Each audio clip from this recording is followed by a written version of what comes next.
ওই মজলিসের ভিতরে তারা চেষ্টা করে। তাহলে চরমনের মাহফিলের সম্পূর্ণ ব্যতিক্রম। অন্য অন্য জায়গায় দেখা যায় যে মাহফিলের সময় বিভিন্ন খাবার, কিন্তু আমাদের কিন্তু এখানে সেই ধরনের ব্যবস্থাও নেই। যার যার খরচে, আর এই রোদ্রের ভিতরে কষ্ট, বাথরুমে কষ্ট, গোসলে কষ্ট, ওষুধে কষ্ট, খাটায় কষ্ট, ওরকম ভালো ব্যবস্থাপনা অনেক অংশে আমরা এগুলো করতেও পারি না। তারপরে আল্লাহর বান্দাদেরকে খাবার দেওয়া হয় কেন? একটাই মূল লক্ষ্য। খারাপ হয় কখন? যখন আশরাফুল মাখলুকাত মানুষ যখন তার সৃষ্টিকর্তা পরিচয় হারাইয়া ফেলায়, যখন সৃষ্টিকর্তার সাথে তার সম্পর্ক থাকে না, তখনই ওই মানুষটা এক পর্যায়ে নিকৃষ্ট জানোয়ারের চেয়েও খারাপ হয়। আব্বাজান বারবার মাহফিলের শুরুতে আব্বাজান স্মরণ করাইয়া দেওয়ার জন্য বলতেন যে চরমনের মাহফিল প্রতিষ্ঠার মূল লক্ষ্য উদ্দেশ্য হলো আল্লাহর পদ ভোলা বান্দাদেরকে আল্লাহর সঙ্গে পরিচয় ঘটাইয়া আল্লাহর সঙ্গে সম্পর্ক তৈরি করার জন্য চরমনের মাহফিলের ব্যবস্থা। হে রাসূল, আপনি আমার বান্দা বান্দীদেরকে, আপনার উম্মতদেরকে বলে দেন। কি বলে দেন?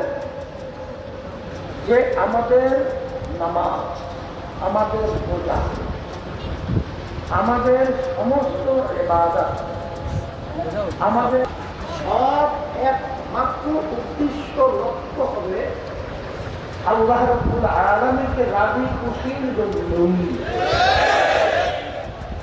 আমরা মাহফিলে আসছি কার রাজি খুশির জন্য? আমরা এই পীর মুরিদি করি কার রাজি খুশির জন্য?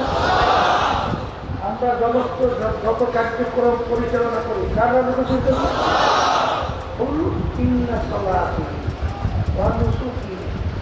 সবাই একমত। দ্বিতীয় বিশুদ্ধ কিতাবের নাম হলো বুখারী শরীফ।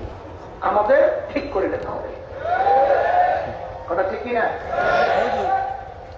অনেকে যদি আইসে থাকে যে চরময় যাই দেখি বিভিন্ন রোগ ব্যাধির ভিতরে বহুদিন পর্যন্ত জর্জরিত, মোটে ভালো হয়ই না। দেখি ওখানে অনেক আল্লাহওয়ালারা যায়, তাদের সাথে যাওয়ার পরে দোয়ার পরে দেখি রোগ ব্যাধি একটু ভালো হয় কিনা।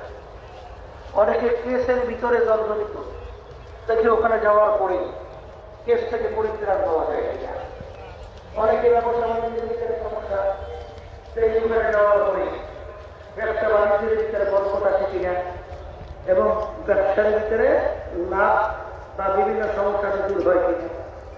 অনেকে বিবাহ শাদী হয় না, বিভিন্ন ঝামেলার ভিতরে, বালা মুসিবতের ভিতরে। এক কথায় দুনিয়ার যদি কোনো উদ্দেশ্য থাকে, এই আল্লাহর বান্দারা হয়তোবা আপনাদের দুনিয়ার উদ্দেশ্য আল্লাহ রাব্বুল আলামিন পূরণ করতে পারে, কিন্তু ওয়ালাইসা লাহু ফিল আখিরাতি মিন খালাক বা মিন নাসিব। কিন্তু কিয়ামতের ময়দানে আল্লাহ রাব্বুল আলামিন এর বিনিময়ে তাকে আখিরাতের কোনো অংশ দিবেন না। এই জন্য আমার ভাইকে আল্লাহকে